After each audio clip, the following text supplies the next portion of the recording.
In the sports page with the Orlando Sentinel and FM 96.9 The Game's Mike the Bulldog Bianchi. On JRR. Oh, good morning.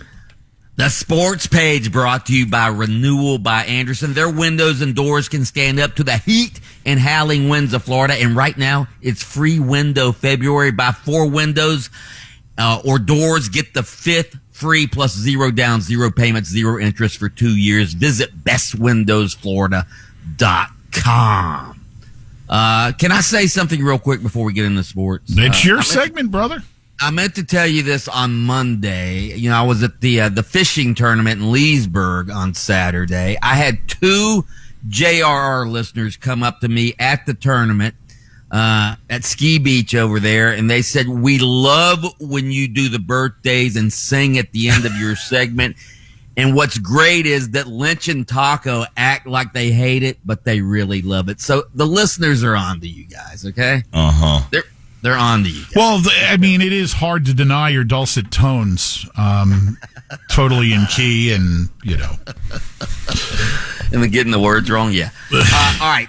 So Sunday night Super Bowl ratings are in, as is the halftime show ratings. They fell short of setting records for most watched U.S. broadcast or halftime show, but they did average 124.9 million viewers, which is a monster number still, and still the most watched program in NBC history, but it still fell short of the record set last year in the Super Bowl, 127.7 million for Philadelphia's victory over Kansas City.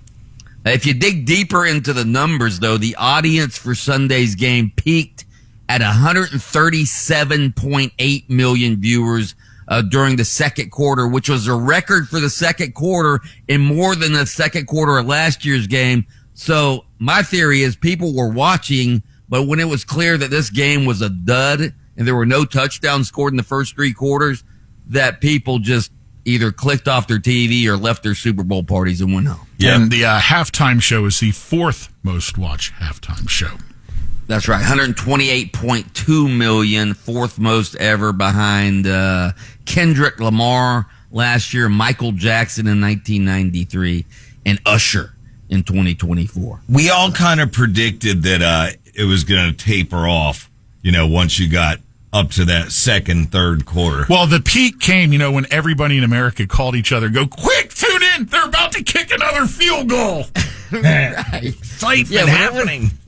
When it was like 12-0 at the end of the third quarter, I think people were like, "I've had enough of this." Mm-hmm. I know I did. Yeah.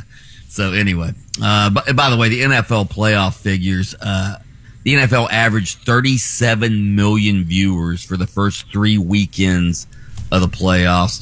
Just monster numbers. Scott Frost didn't come out looking very good in a new book that's out by former Nebraska athletic director Bill Moose. He released his memoirs, I guess, earlier this week, and he wrote in his memoirs that he never wanted to hire Scott Frost as the head coach at Nebraska, but the boosters forced him to. He wanted to hire Chip Kelly as the head coach, but the boosters said, "No, you're going to hire Scott Frost." In fact, he said, he wrote in the book that when he interviewed Frost, it was when he was still at UCF. It was the night before the Knights were playing Temple during that undefeated season in 2017. And he meets Frost at a hotel room, and he said Frost showed up in shorts and was unshaven. And his wife said, "You're going to hire this guy?" Here's what you're going to get. Hey, yeah. You know, yeah. So I hear Tallahassee and the FSU campus is going to get a bit of a celebrity next school year. That's right. Not a football player, though. A golfer, Tiger Woods' son, Charlie, has committed to play golf at FSU, which is a big get for Florida State. Florida State has a really good golf team. They finished second in the nation last year. Now, Charlie's just a junior right now, so this is for the 2027 recruiting class. It's only a verbal commitment, so it's not set in stone yet. And a lot of people thought he was going to go to Stanford, which is where Tiger went. But that's what I thought. And I said he can get in anywhere. How's that NIL going to work at the golf level? They got it there, I right? don't think he needs any NIL money. Hey, man. I'm curious, Lynch. I saw Charlie Woods as a junior. You're from down that way. He went to the Benjamin School. The Benjamin School. That sounds like a hoity-toity school. Those were our arch rivals over at St. Clair's and Cardinal Newman. Hey, I think I figured out why he stayed at FSU, why he's going there. He's trying to save on bright futures. Go to a Florida school. Sure, that's it, Taco.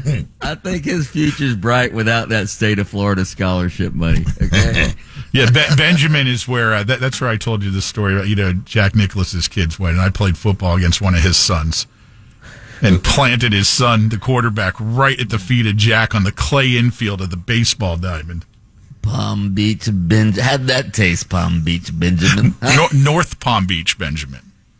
Okay. That story that you just repeated, Pat, is like Al Bundy with the big game. Hey, you gotta relive the glory days at some point, man.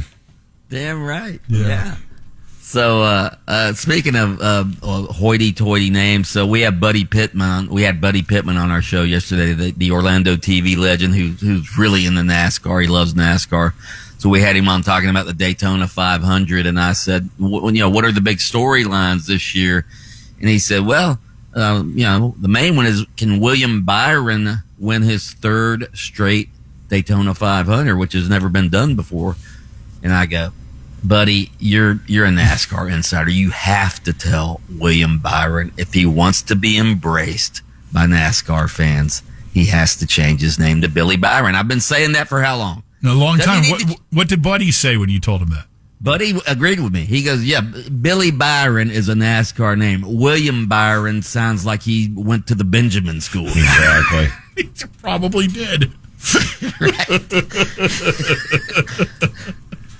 One other thing. How did that taste, Canada? Oh, boy. The women's hockey game? Yeah. Oh, yeah. We annihilated the Canadians 5-0 at the Olympics. Was that yesterday or today? I lose track of that. That was time. Yesterday.